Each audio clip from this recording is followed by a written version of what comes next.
Good Monday morning. All eyes on Donald Trump this week. Is the former president about to be indicted? It's March 20th. This is Today.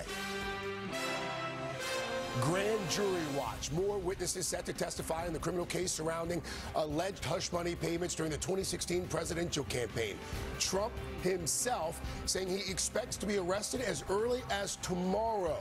The battle lines being drawn on Capitol Hill. I would urge everyone to just allow the prosecutors to do their job. Stop going after people because you have political differences. We'll have the very latest on the case and what it could all mean for the 2024 race.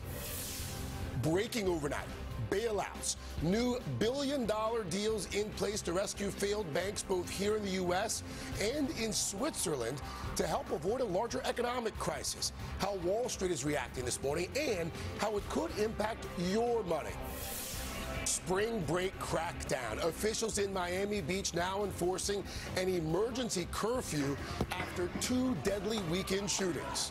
The unruly nature of too many in the presence of guns has created a peril that cannot go unchecked. We're there live. NBC News exclusive. Buster Murdaugh speaking out as police in South Carolina reopen an investigation into the death of his high school classmate. As a mother, there's questions that I need to ask, and there's questions I need answers to. We'll have the very latest, including what Murdaugh is saying to us about the case and his father's trial. All that, plus on-air scare. A meteorologist recovering this morning after she collapsed on live TV. Oh. You know, we're going to go ahead and go to break right now. Yeah. What she's revealing about that frightening moment and her message to concerned viewers. And how sweet it is.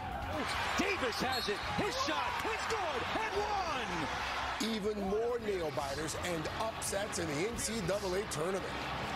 Walker comes in, and he scores! With just 16 teams left standing on the road to the Final Four. Today, Monday, March 20th, 2023. From NBC News, this is Today with Savannah Guthrie and Hoda Kotb. From Studio 1A in Rockefeller Plaza. And a good Monday morning. Welcome to Today. Thanks so much for joining us. Chanel is here early with Savannah on assignment. Good morning. Off, and I know you were traveling this weekend, so you didn't get to see a lot of it. You were glued to the television this weekend. I was indeed. There was some fantastic basketball being played.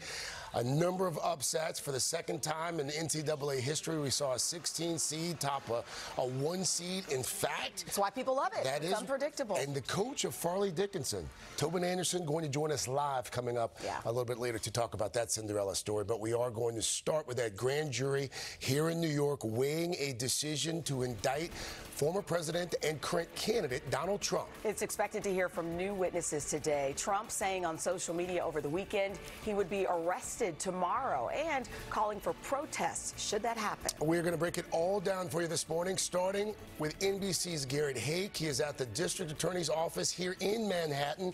Garrett, good morning to you. Hey, Craig, good morning. This courthouse behind me will be the center of the political world today when grand jurors are expected to hear testimony from what could be the final witness in this years-long probe of Donald Trump and those alleged hush money payments going back to 2016. Well, there's been no formal word from any prosecutors about an indictment. Law enforcement officials here in New York City are preparing for that possibility to come as soon as this week. New York City bracing this morning for what could be an unprecedented decision by a Manhattan grand jury, whether to indict a former president for the first time in history. Donald Trump shocking the political world Saturday, predicting on his social media platform that he would be arrested on Tuesday, calling on his supporters to protest. A Trump spokesperson later clarifying the former president had not been notified he will be charged. Still, Mr. Trump's declaration is already galvanizing his supporters, with prominent Republicans rallying to his defense. Among them, the Speaker of the House, Kevin McCarthy, who